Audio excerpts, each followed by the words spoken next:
तो आइए सुनते हैं मुंशी प्रेमचंद की कहानियों का संग्रह मानसरोवर भाग 4 की और एक कहानी जिसका नाम है प्रेम का उदय। भोंदू पसीने में तर लकड़ी का एक गट्ठा सिर पर लिए आया और उसे जमीन पर पटक कर बंटी के सामने खड़ा हो गया, मानो पूछ रहा हो, क्या अभी तेरा मिजाज ठीक नहीं हुआ? संध्या हो गई थी, फिर भी लू चलती थी और आकाश पर गर्द छाई हुई थी। प्रकृति रक्त शून्य देह की भांति शिथिल हो रही थी। भोंदू प्रातः काल घर से निकला था। दोपहरी उसने एक पेड़ की छाह में काटी थी। समझा था इस तपस्या से देवी जी का मुंह सीधा हो जाएगा, लेकिन आकर देखा तो वह अब भी कोप भवन में थी। भोंदू ने बातचीत छेड़ने के इरादे से कहा, लाओ एक लोटा पानी दे दो, बड़ी प्यास लगी है, मर गया सारे दिन। बाजार में जाऊंगा तो 3 आने से बेसी न मिलेंगे, 2-4 सैकड़े मिल जाते तो मेहनत सफल हो जाती। बंटी ने सिरकी के अंदर बैठे बैठे कहा, धर्म भी लूटोगे और पैसे भी, मुंह धो रखो। भोंदू ने भवें सिकोड़ कर कहा, क्या धर्म धर्म बकती है? धर्म करना हंसी खेल नहीं है। धर्म वह करता है जिसे भगवान ने माना हो। हम क्या खाकर धर्म करें? भर पेट चबेना तो मिलता नहीं, धर्म करेंगे। बंटी ने अपना वार ओछा पड़ता देखकर चोट पर चोट की। संसार में कुछ ऐसे भी महात्मा है जो अपना पेट चाहे न भर सके पर पड़ोसियों को नेवता देते फिरते हैं, नहीं तो सारे दिन बन बन लकड़ी न तोड़ते फिरते। ऐसे धर्मात्मा लोगों को मेहरिया रखने की क्यों सूझती है, यही मेरी समझ में नहीं आता। धर्म की गाड़ी क्या अकेले नहीं खींचते बनती? भोंदू इस चोट से तिलमिला गया। उसकी जिहरदार नसें तन गई, माथे पर बल पड़ गए। इस अबला का मुंह वह एक डपट में बंद कर सकता था, पर डांट डपट उसने न सीखी थी। जिसके पराक्रम की सारे कंजड़ों में धूम थी, जो अकेला 150 जवानों का नशा उतार सकता था, वह इस अबला के सामने चूं तक न कर सका। दबी जबान से बोला, मेहरिया धर्म बेचने के लिए नहीं लाई जाती, धर्म पालने के लिए लाई जाती है। यह कंजड़ दंपति आज 3 दिन से और कई कंजड़ परिवारों के साथ इस बाग में उतरा हुआ था। सारे बाग में सिरकियां ही सिरकियां दिखाई देती थी। उसी 3 हाथ चौड़ी और 4 हाथ लंबी सिरकी के अंदर एक पूरा परिवार जीवन के समस्त व्यापारों के साथ कल्पवास सा कर रहा था। एक किनारे चक्की थी, एक किनारे रसोई का स्थान, एक किनारे 2-1 अनाज के मटके, द्वार पर एक छोटी सी खटोली बालकों के लिए पड़ी थी। हर एक परिवार के साथ 2-2 भैंसे या गधे थे। जब डेरा कूच होता था तो सारी गृहस्थी इन जानवरों पर लाद दी जाती थी। यही इन कंजड़ों का जीवन था। सारी बस्ती एक साथ चलती थी। आपस में ही शादी ब्याह, लेन देन, झगड़े टंटे होते रहते थे। इस दुनिया के बाहर वाला अखिल संसार उनके लिए केवल शिकार का मैदान था। उनके किसी इलाके में पहुंचते ही वहां की पुलिस तुरंत आकर अपनी निगरानी में ले लेती थी। पड़ाव के चारों तरफ चौकीदार का पहरा हो जाता था। स्त्री या पुरुष किसी गांव में जाते तो 2-4 चौकीदार उनके साथ हो लेते थे। रात को भी उनकी हाजिरी ली जाती थी। फिर भी आसपास के गांव में आतंक छाया हुआ था, क्योंकि कंजड़ लोग बहुधा घरों में घुसकर जो चीज चाहते उठा लेते और उनके हाथ में जाकर कोई चीज लौट ना सकती थी। रात में ये लोग अक्सर चोरी करने निकल जाते थे। चौकीदारों को उनसे मिले रहने में ही अपनी कुशल दिखती थी। कुछ हाथ भी लगता था और जान भी बची रहती थी। सख्ती करने में प्राणों का भय था। कुछ मिलने का तो जिक्र ही क्या, क्योंकि कंजड़ लोग एक सीमा के बाहर किसी का दबाव न मानते थे। बस्ती में अकेला भोंदू अपनी मेहनत की कमाई खाता था, मगर इसलिए नहीं कि वह पुलिस वालों की खुशामद न कर सकता था। उसकी स्वतंत्र आत्मा अपने बाहुबल से प्राप्त किसी वस्तु का हिस्सा देना स्वीकार न करती थी, इसलिए वह यह नौबत आने ही न देता था।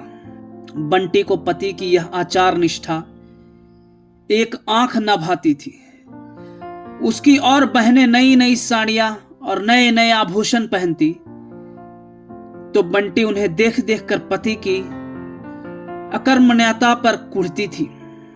इस विषय पर दोनों में कितने ही संग्राम हो चुके थे, लेकिन भोंदू अपना परलोक बिगाड़ने पर राजी ना होता था। आज भी प्रातःकाल यही समस्या आ खड़ी हुई थी और भोंदू लकड़ी काटने जंगलों में निकल गया था। सैकड़े मिल जाते तो आंसू पूछते, पर आज सैकड़े भी न मिले।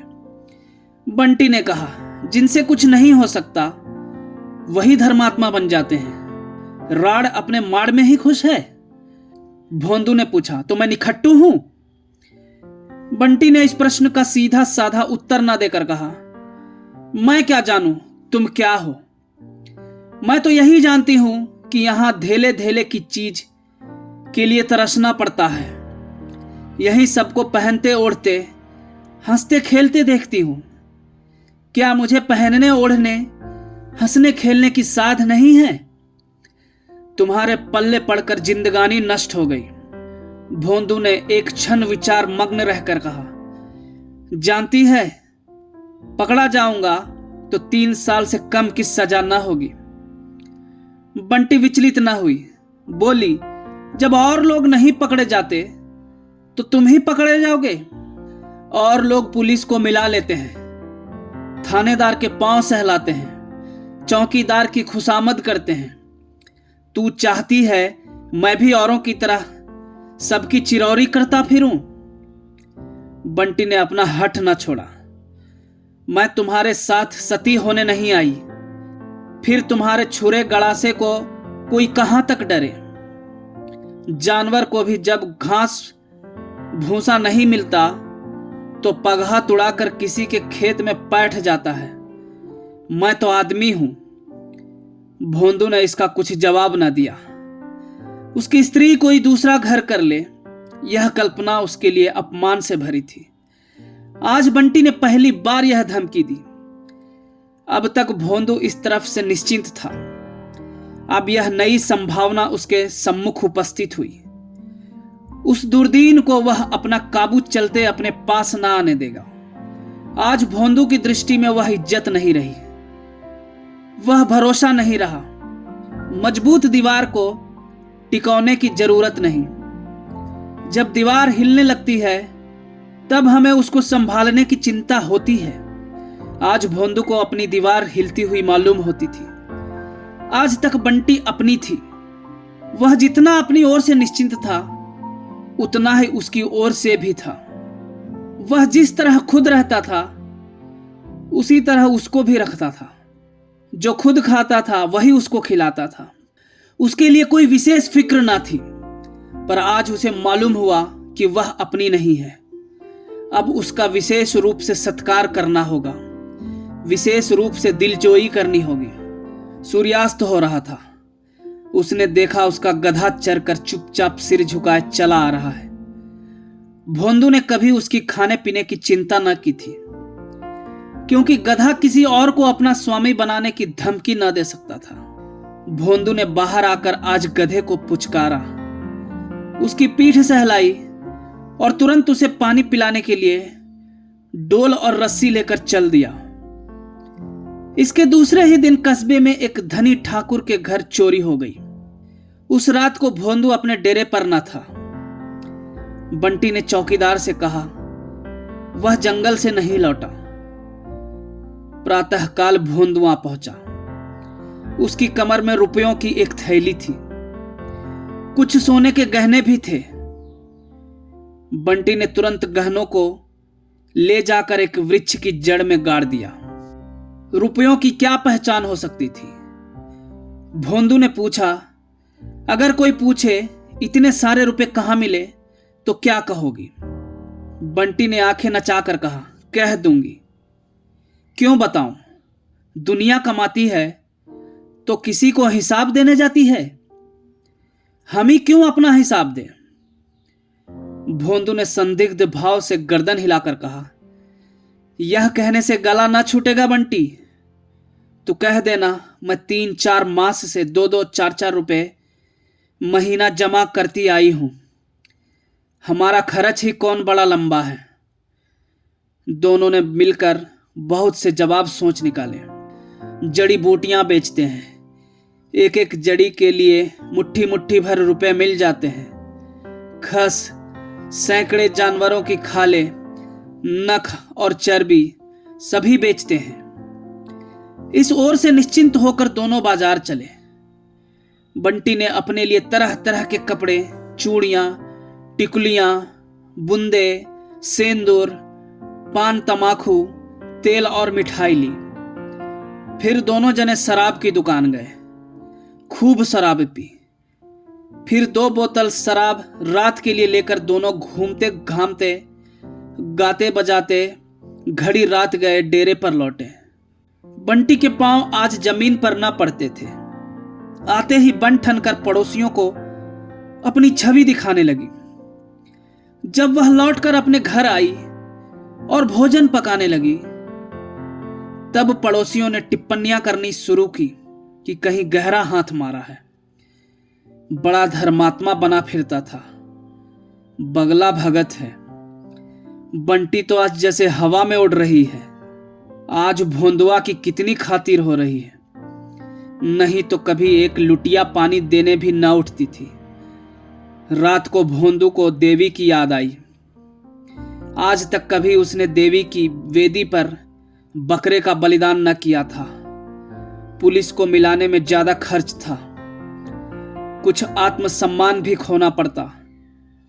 देवी जी केवल एक बकरे में राजी हो जाती है। हाँ, उससे एक गलती जरूर हुई थी। उसकी बिरादरी के और लोग साधारणतया कार्य सिद्धि के पहले ही बलिदान दिया करते थे। भोंदू ने यह खतरा न लिया। जब तक माल हाथ न आ जाए, उसके भरोसे पर देवी देवताओं को खिलाना उसकी व्यावसायिक बुद्धि को न जचा। औरों से अपने कृत्य को गुप्त रखना भी चाहता था, इसलिए किसी को सूचना भी न दी, यहां तक कि बंटी से भी न कहा। बंटी तो भोजन बना रही थी, वह बकरे की तलाश में घर से निकल पड़ा। बंटी ने पूछा, अब भोजन करने के जून कहां चले? अभी आता हूं, मत जाओ, मुझे डर लगता है। भोंदू स्नेह के नवीन प्रकाश से खिलकर बोला, मुझे देर न लगेगी। तू न यह गड़ासा अपने पास रख ले। उसने गड़ासा निकालकर बंटी के पास रख दिया और निकला। बकरे की समस्या बेढब थी। रात को बकरा कहां से लाता? इस समस्या को भी उसने एक नए ढंग से हल किया। पास की बस्ती में एक गड़रिये के पास कई बकरे पले थे। उसने सोचा वहीं से एक बकरा उठा लाऊं। देवी जी को अपने बलिदान से मतलब है, या इससे कि बकरा कैसे आया और कहां से आया। मगर बस्ती के समीप पहुंचा ही था कि पुलिस के 4 चौकीदारों ने उसे गिरफ्तार कर लिया और मुस्के बांधकर थाने ले चले। बंटी भोजन पकाकर अपना बनाव सिंगार करने लगी। आज उसे अपना जीवन सफल जान पड़ता था। आनंद से खिली जाती थी। आज जीवन में पहली बार उसके सिर में सुगंधित तेल पड़ा। आईना उसके पास एक पुराना अंधा सा पड़ा हुआ था। आज वह नया आईना लाई थी। उसके सामने बैठकर उसने अपने केस संवारे, मुंह पर उबटन मला। साबुन लाना भूल गई थी। साहब लोग साबुन लगाने ही से तो इतने गोरे हो जाते हैं। साबुन होता तो उसका रंग कुछ तो निखर जाता। कल वह अवश्य साबुन की कई बट्टियां लाएगी और रोज लगाएगी। केस गूंथ कर उसने माथे पर अलसी का लुआबा लगाया जिसमें बाल ना बिखरने पाए। फिर पान लगाए, चूना ज्यादा हो गया था, गलफड़ों में छाले पड़ गए। लेकिन उसने समझा शायद पान खाने का यही मजा है। आखिर कड़वी मिर्च भी तो लोग मजे में खाते हैं। गुलाबी साड़ी पहन और फूलों का गजरा गले में डालकर उसने आईने में अपनी सूरत देखी तो उसके आबनूसी रंग पर लाली दौड़ गई। आप ही आप लज्जा से उसकी आंखें झुक गई। दरिद्रता की आग से नारित्व भी भस्म हो जाता है। नारित्व की लज्जा का क्या जिक्र। मैले कुचैले कपड़े पहनकर लजाना ऐसा ही है जैसे कोई चबैने में सुगंध लगाकर खाए। इस तरह सजकर बंटी भोंदू की राह देखने लगी। जब अब भी वह ना आया तो उसका जी झुंझलाने लगा। रोज तो सांझ ही से द्वार पर पड़ रहते थे, आज ना जाने कहां जाकर बैठ रहे। शिकारी अपनी बंदूक भर लेने के बाद इसके सिवा और क्या चाहता है कि शिकार सामने आए।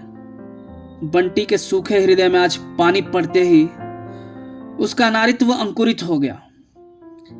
झुंझलाहट के साथ उसे चिंता भी होने लगी। उसने बाहर निकलकर कई बार पुकारा। उसके कंठ स्वर में इतना अनुराग कभी न था। उसे कई बार भान हुआ कि भोंदू आ रहा है। वह हर बार सिरकी के अंदर दौड़ आई और आईने में सूरत देखी कि कुछ बिगड़ न गया हो। ऐसी धड़कन, ऐसी उलझन उसकी अनुभूति से बाहर थी। बंटी सारी रात भोंदू के इंतजार में उद्विग्न रही। ज्यों-ज्यों रात बीतती थी उसकी शंका तीव्र होती जाती थी। आज ही उसके वास्तविक जीवन का आरंभ हुआ था और आज ही यह हाल। प्रातः काल वह उठी तो अभी कुछ अंधेरा ही था। इस रत जगह से उसका चित्त खिन्न और सारी देह अलसाई हुई थी। रह रह कर भीतर से एक लहर भी उठती थी। आंखें भर भर आती थी। सहसा किसी ने कहा, अरे बंटी, भोंदू रात को पकड़ा गया। बंटी थाने पहुंची तो पसीने में तर थी और दम फूल रहा था। उसे भोंदू पर दया न थी, क्रोध आ रहा था। सारा जमाना यही काम करता है और चैन की बंसी बजाता है। उन्होंने कहते कहते हाथ भी लगाया तो चूक गए। नहीं सहूर था तो साफ कह देते, मुझसे यह काम ना होगा। मैं यह थोड़े ही कहती थी कि आग में फांद पड़ो। उसे देखते ही थानेदार ने धौंस जमाई, यही तो है भोंदुआ की औरत, इसे भी पकड़ लो। बंटी ने हेकड़ी जताई, हाँ हाँ पकड़ लो, यहां किसी से नहीं डरते। जब कोई काम ही नहीं करते तो डरे क्यों। अफसर और मातहत सभी की अनुरक्त आंखें बंटी की ओर उठने लगी। भोंदू की तरफ से लोगों के दिल कुछ नर्म हो गए। उसे धूप से छाह में बैठा दिया गया। उसके दोनों हाथ पीछे बांधे हुए थे और धूल धूसरित काली देह पर भी जूतों और कोड़ों के रक्तमय मार साफ नजर आ रहे थे। उसने एक बार बंटी की ओर देखा, मानो कह रहा था, देखना कहीं इन लोगों के धोखे में ना आ जाना। थानेदार ने डांट बताई, जरा इसकी दीदा दिलेरी देखो, जैसे देवी ही तो है, मगर इस फेर में ना रहना।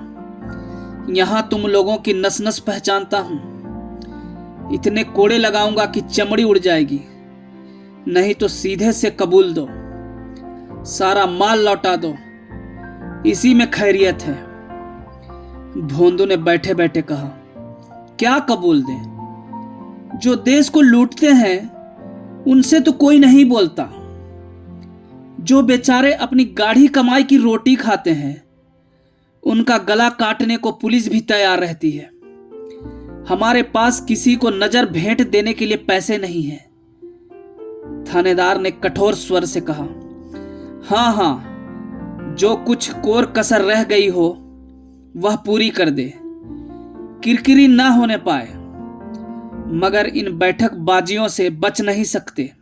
अगर इकबाल न किया तो 3 साल को जाओगे। मेरा क्या बिगड़ता है?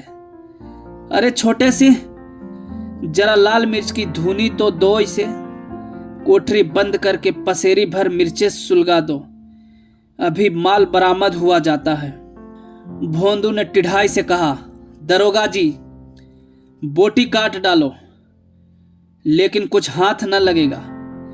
तुमने मुझे रात भर पिटवाया है, मेरी एक एक हड्डी चूर चूर हो गई है। कोई दूसरा होता तो अब तक सिधार गया होता। क्या तुम समझते हो आदमी को रुपए पैसे जान से प्यारे होते हैं? जान ही के लिए तो आदमी सब तरह के कुकर्म करता है। धुनी सुलगाकर भी देख लो। दरोगा जी को अब विश्वास आया कि इस फौलाद को झुकाना मुश्किल है। भोंदू की मुखाकृति से शहीदों का सा आत्मसमर्पण झलक रहा था। यद्यपि उनके हुक्म की तामील होने लगी, कांस्टेबलों ने भोंदू को एक कोठरी में बंद कर दिया। 2 आदमी मिर्चें लाने दौड़े, लेकिन दारोगा की युद्ध नीति बदल गई थी। बंटी का हृदय क्षोभ से फटा जाता था। वह जानती थी चोरी करके एक बाल कर लेना कंजर जाति की नीति में महान लज्जा की बात है। लेकिन क्या यह सचमुच मिर्च की धुनी सुलगा देंगे? इतना कठोर है इनका हृदय। सालन बघारने में कभी मिर्च जल जाती है तो छींकों और खांसियों के मारे दम निकलने लगता है। जब नाक के पास धुनी सुलगाई जाएगी तब तो प्राण ही निकल जाएंगे। उसने जान पर खेल कर कहा, दारोगा जी, तुम समझते होंगे कि इन गरीबों की पीठ पर कोई नहीं है, लेकिन मैं कह देती हूं, हाकिम से रत्ती रत्ती हाल कह दूंगी। भला चाहते हो तो उसे छोड़ दो, नहीं तो इसका हाल बुरा होगा। थानेदार ने मुस्कुरा कर कहा, तुझे क्या, वह मर जाएगा, किसी और के नीचे बैठ जाना। जो कुछ जमा जथा हाथ लाया होगा वह तो तेरे ही हाथ में होगी। क्यों नहीं इकबाल करके उसे छुड़ा लेती? मैं वादा करता हूं मुकदमा ना चलाऊंगा, सब माल लौटा दे। तूने ही उसे मंत्र दिया होगा। गुलाबी साड़ी, पान और खुशबूदार तेल के लिए तू ही ललच रही होगी। उसकी इतनी सांसत तो हो रही है और तू खड़ी देख रही है। शायद बंटी की अंतरात्मा को यह विश्वास न था कि ये लोग इतने अमानुषीय अत्याचार कर सकते हैं। लेकिन जब सचमुच धुनी सुलगा दी गई, मिर्च की तीखी जहरीली झार फैली और भोंदू के खांसने की आवाजें कानों में आई, तो उसकी आत्मा कातर हो उठी। उसका वह दुस्साहस झूठे रंग की भांति उड़ गया। उसने दारोगा जी के पांव पकड़ लिए और दीन भाव से बोली, मालिक, मुझ पर दया करो, मैं सब कुछ दे दूंगी। धुनी उसी वक्त हटा ली गई। भोंदू ने सशंक होकर पूछा, धुनी क्यों हटाते हो? एक चौकीदार ने कहा, तेरी औरत ने इकबाल कर लिया। भोंदू की नाक, आंख, मुंह से पानी जारी था। सिर चक्कर खा रहा था। गले की आवाज बंद सी हो गई थी, पर वह वाक्य सुनते ही वह सचेत हो गया। उसकी दोनों मुट्ठियां बंध गई। बोला, क्या कहा? कहा क्या? चोरी खुल गई? दारोगा जी माल बरामद करने गए हुए हैं। पहले ही इकबाल कर लिया होता तो क्यों इतनी सांसत होती? भोंदू ने गरज कर कहा, वह झूठ बोलती है। वहां माल बरामद हो गया, तुम अभी अपनी ही गा रहे हो। परंपरा की मर्यादा को अपने हाथों भंग होने की लज्जा से भोंदू का मस्तक झुक गया। इस घोर अपमान के बाद अब उसे अपना जीवन दया, घृणा और तिरस्कार, इन सभी दशाओं से निखिद जान पड़ता था। वह अपने समाज में पतित हो गया था। सहसा बंटी आकर खड़ी हो गई और कुछ कहना ही चाहती थी कि भोंदू की रौद्र मुद्रा देखकर उसकी जबान बंद हो गई। उसे देखते ही भोंदू की आहत मर्यादा किसी आहत सर्प की भांति तड़प उठी। उसने बंटी को अंगारों से तपती हुई लाल आंखों से देखा। उन आंखों में हिंसा की आग जल रही थी। बंटी सिर से पांव तक कांप उठी। वह उल्टे पांव वहां से भागी। किसी देवता के अग्निबाण के समान वे दोनों अंगारों सी आंखें उसके हृदय में चुभने लगी। थाने से निकलकर बंटी ने सोचा, अब कहां जाऊं। भोंदू उसके साथ होता तो वह पड़ोसियों के तिरस्कार को सह लेती। इस दशा में उसके लिए अपने घर जाना असंभव था। वे दोनों अंगारे सी आंखें उसके हृदय में चुभी जाती थी, लेकिन कल की सौभाग्य विभूतियों का मोह उसे डेरे की ओर खींचने लगा। शराब की बोतल अब भी भरी धारी थी। फुलौड़ियां छींके पर हाड़ी में धारी थी। वह तीव्र लालसा जो मृत्यु को सम्मुख देखकर भी संसार के भोग्य पदार्थों की ओर मन को चलायमान कर देती है, उसे खींचकर डेरे की ओर ले चली। दोपहर हो गया था। वह पहाड़ पर पहुंची तो सन्नाटा छाया हुआ था। अभी कुछ देर पहले जो स्थान जीवन का क्रीड़ा क्षेत्र बना हुआ था, बिल्कुल निर्जन हो गया था।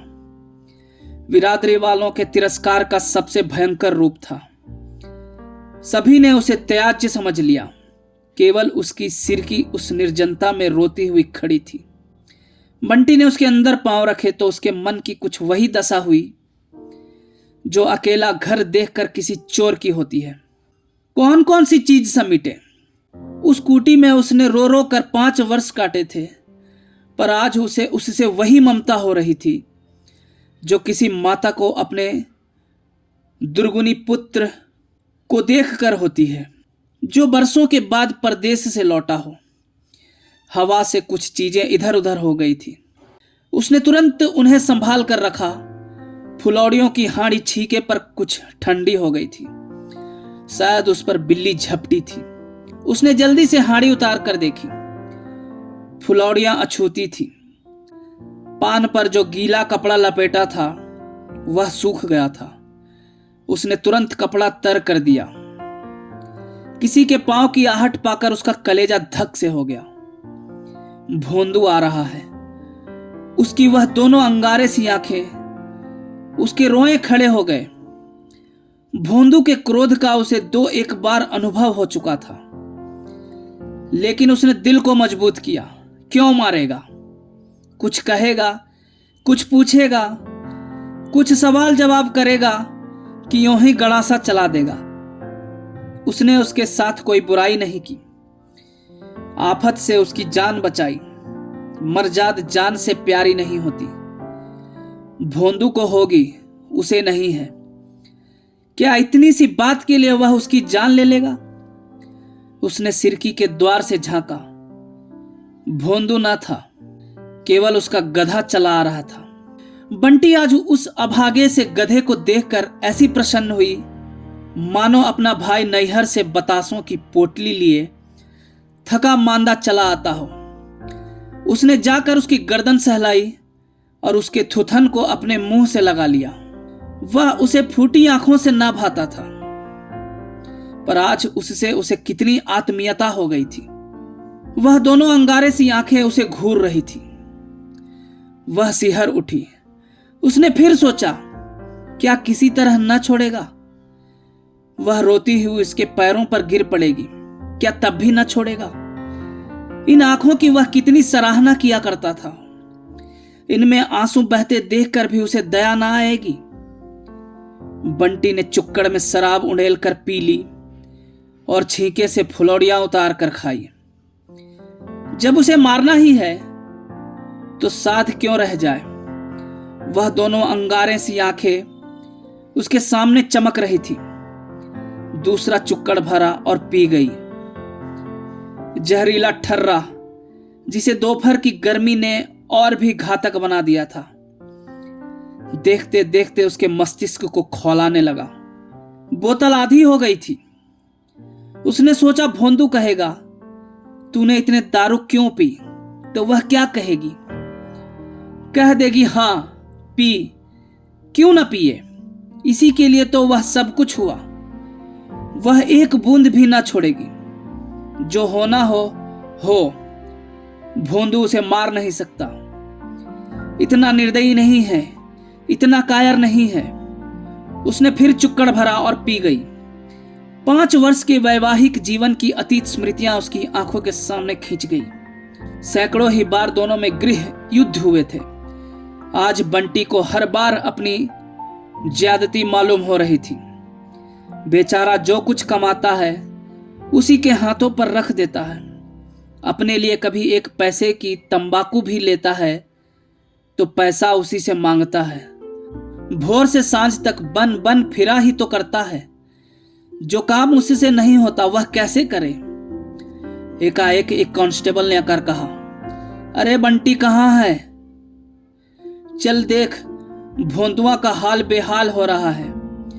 अभी तक तो चुपचाप बैठा था, फिर ना जाने क्या जी में आया कि एक पत्थर पर अपना सिर पटक दिया।